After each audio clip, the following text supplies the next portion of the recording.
Muy buenas a todos, bienvenidos a este vídeo en el cual voy a tirarle hate a 5 bestsellers, a 5 libros de autoayuda y voy a recomendar 5 alternativas que me parecen mucho mejores y mucho más útiles. Y es que he leído muchísimos libros, me encanta leer, pero algunos de estos libros me han parecido prácticamente una pérdida de tiempo. Es por eso que te recomiendo que te quedes hasta el final, porque en este vídeo te voy a ahorrar mucho dinero y sobre todo muchísimo tiempo. Pero antes de nada, un pequeño disclaimer.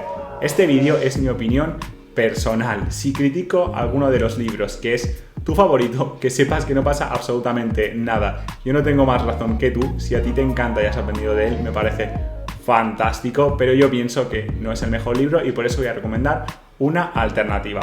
Al final es mucho mejor leer un libro, aunque sea el peor libro del mundo, que no leer ninguno. El primer libro que quiero criticar no es otro que Padre Rico, Padre Pobre. Sí, efectivamente, el bestseller número 1, el libro más vendido en finanzas personales y la Biblia de los Finance Bros. Y a mí me parece mediocre y te explico por qué. Te puedo resumir este libro en una frase. Los ricos compran activos, los pobres compran pasivos. Compra activos igual rico. Compra pasivos igual pobre. Ya está, así de simple.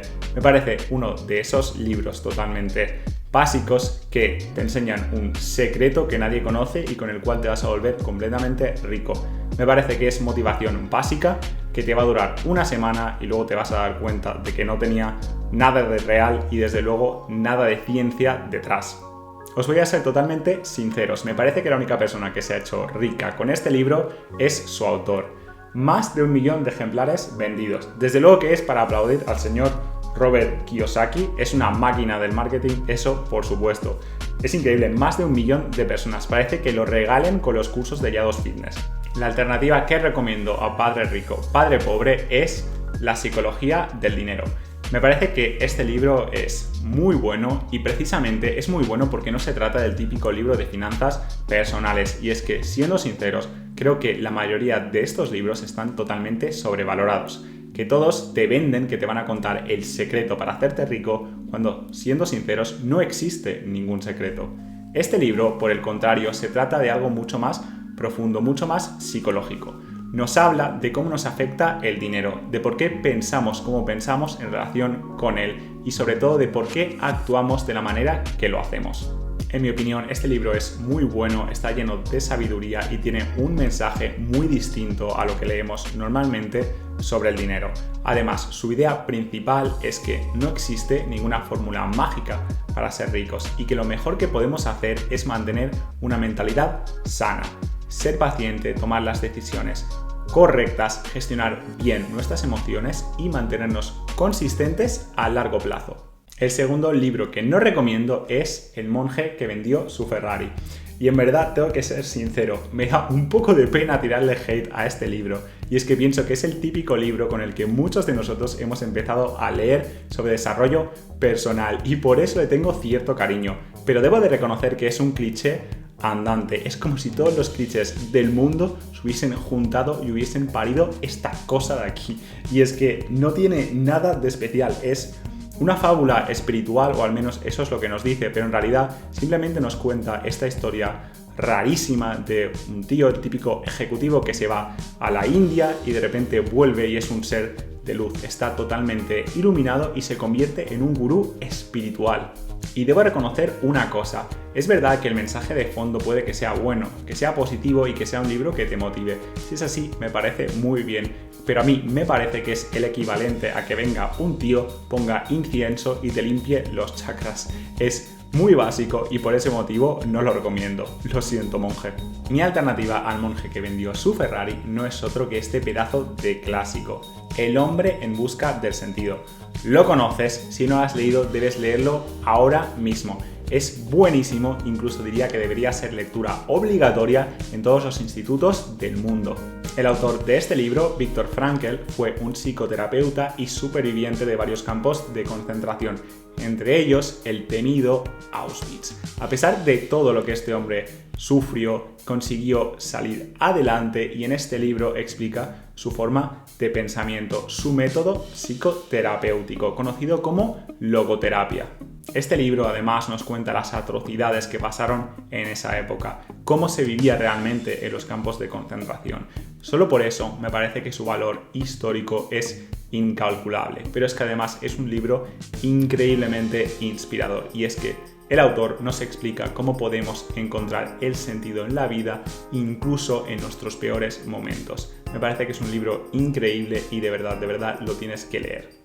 El tercer libro que no recomiendo es El ego es el enemigo, de Ryan Holiday. En primer lugar, quiero dejar claro que me parece que el autor ha hecho un muy buen trabajo en llevar el estoicismo a las masas. Si tú también has conocido esta filosofía práctica y tan increíble gracias a sus libros, me parece fantástico, por lo menos ha sido una buena puerta de entrada, pero creo que por desgracia la ha convertido en fast food.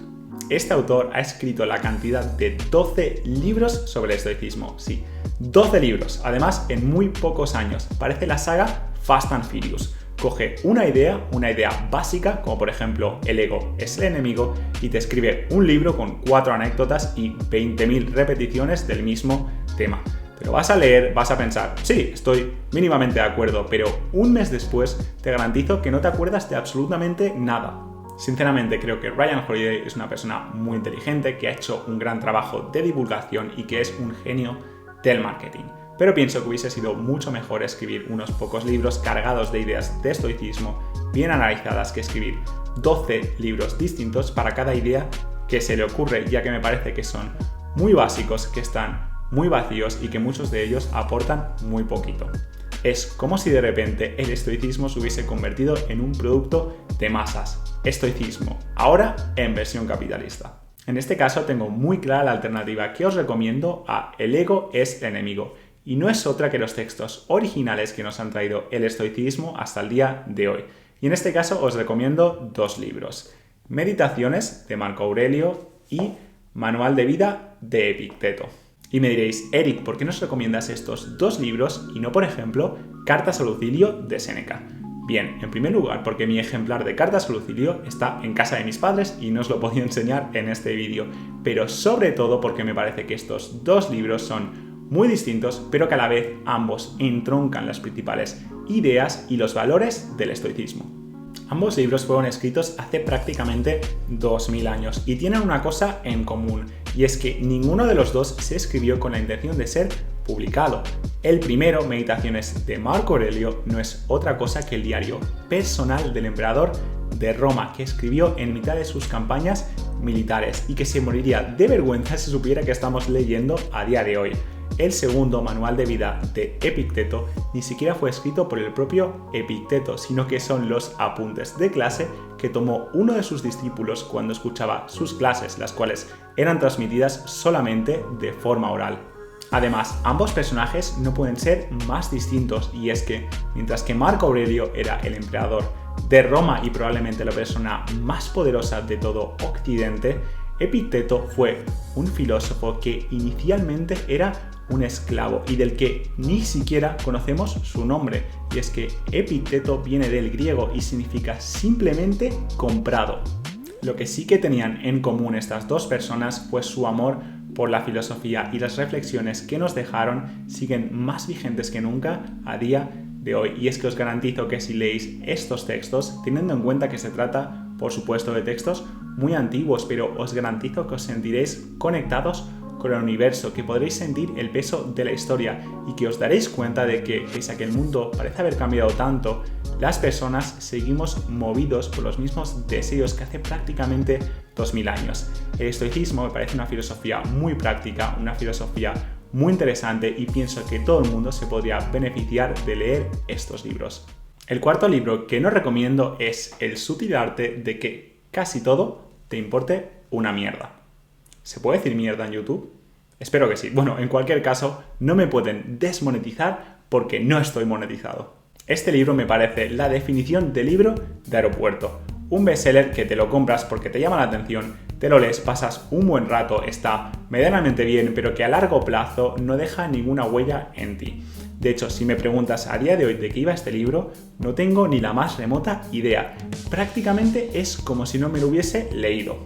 estoy pensando, sería increíble que en realidad no me lo haya leído, que me lo haya comprado, se me haya olvidado, se haya quedado en un cajón y lo haya visto ahora y haya decidido tirarle hate porque no me acuerdo de nada cuando en verdad no me lo he leído. Eso sería espectacular, pero no, estoy seguro de que sí que me lo he leído, así que os cuento por qué no me gusta. Que no, que sí que he hecho los deberes y de hecho pienso que el mensaje principal de este libro está bastante bien y es que nos dice que no podemos controlarlo todo, que no todo es tan importante y que tenemos que elegir en qué priorizamos nuestra energía vital. Y eso lo compro totalmente, me parece que está muy bien. El problema es que creo que es un libro un poco como más punk, más rebelde y un poco contrario a esta literatura más clásica de desarrollo personal y por eso vende muy bien. El problema es que creo que es un poco básico y que se queda mucho en la superficie, por lo cual pienso que hay libros que son muchísimo mejores que este. La alternativa al libro anterior, no voy a repetir el título, es Atrévete a no gustar. Este libro me parece espectacular, me parece un libro muy profundo, aunque hace un poco de clickbait con este título, ya que me parece que es muchísimo más. Este libro se estructura como un diálogo entre un joven que está muy quemado, que es súper negativo, y un filósofo. Y durante varias conversaciones van a hablar sobre la vida y el joven va a aprender muchísimo y con él nosotros vamos a aprender muchísimo también. En realidad, este libro es un resumen de la filosofía de Alfred Adler, que fue un médico y psicoterapeuta, un referente en sus campos y además contemporáneo de otros filósofos como por ejemplo Nietzsche y Jung, y que por desgracia parece que el mundo ha olvidado. Personalmente me parece que la filosofía de Adler es muy potente y es que, entre otras cosas, nos dice que el pasado no nos define, que podemos escoger cómo reaccionamos a aquello que nos sucede y que tenemos el poder de cambiar. Este mensaje me parece muy liberador y me parece que nos devuelve el poder, al contrario que otros filósofos como por ejemplo Jung, que parece decir que somos el producto de todo aquello que nos ha pasado y que no hay nada que podamos hacer. El quinto y último libro que no recomiendo es The Productivity Project de Chris Bailey. Y debo decir que este libro no ha sido traducido al español, por suerte, pero sí que es muy famoso en el mundo angloparlante. Veréis, a veces pienso que el autor de este libro quería escribir un libro y por eso se dedicó a explorar distintas técnicas de productividad en su casa y acabó escribiendo este libro. El problema es que pienso que quizás carezca de experiencia en el mundo real y de una mayor base científica. Además, debo de confesar que estoy un poco cansado de toda esta cultura de la productividad. Creo que se ha vuelto prácticamente una moda que se nos está yendo un poco de las manos y que está empezando a ser un poco tóxico. He hecho un vídeo al respecto por si te interesa este tema, pero pienso básicamente que este libro no es otra cosa que colecciones de productividad clásica que al final se aleja un poco de cómo somos las personas y cómo deberíamos las personas afrontar nuestro trabajo, nuestras tareas para ser productivos, pero de una forma más humana y saludable. Pero bueno, yo no soy nadie para decirte que no leas sobre productividad y en el fondo pienso que sí podemos aprender muchísimo de temas de productividad para ser más eficientes, poder priorizar las cosas que son importantes para nosotros, etc. Pero pienso que tenemos que hacerlo de una forma más saludable y sostenible en el tiempo. Por eso mi alternativa a The Productivity Project es Feel Good Productivity de Ali Abdaal. Estoy seguro de que muchos de vosotros ya conoceréis a Ali Abdaal y es que es un super youtuber famosísimo. El tío es una máquina y además es doctor y ha estudiado psicología y hace poco lanzó este libro y me parece que es buenísimo. El enfoque principal de este libro es cómo podemos ser más productivos, pero de una forma más humana, en la que disfrutemos de aquello que tenemos que hacer. Me parece que está lleno de consejos prácticos, de anécdotas y que se dé de forma muy amena. Es súper original, por lo que si estás interesado en el tema de la productividad, te recomiendo muchísimo que te lo leas. Y nada más, hasta aquí el vídeo de hoy, espero que te haya gustado. Si es así, agradezco muchísimo que me dejes un like y que te suscribas para contenido similar. Además, necesito tu ayuda porque sé que este vídeo va a traer mucha cola, me va a llegar antes el hate que la fama porque he criticado algunos bestsellers que seguro que son muy queridos por el público. Pero si estás de acuerdo conmigo, si no te gustan estos libros, agradecería muchísimo que me lo comentes aquí abajo y además estaré encantado de leer qué libros también pensáis que están sobrevalorados. Muchas gracias y nos vemos en el siguiente vídeo. Adiós.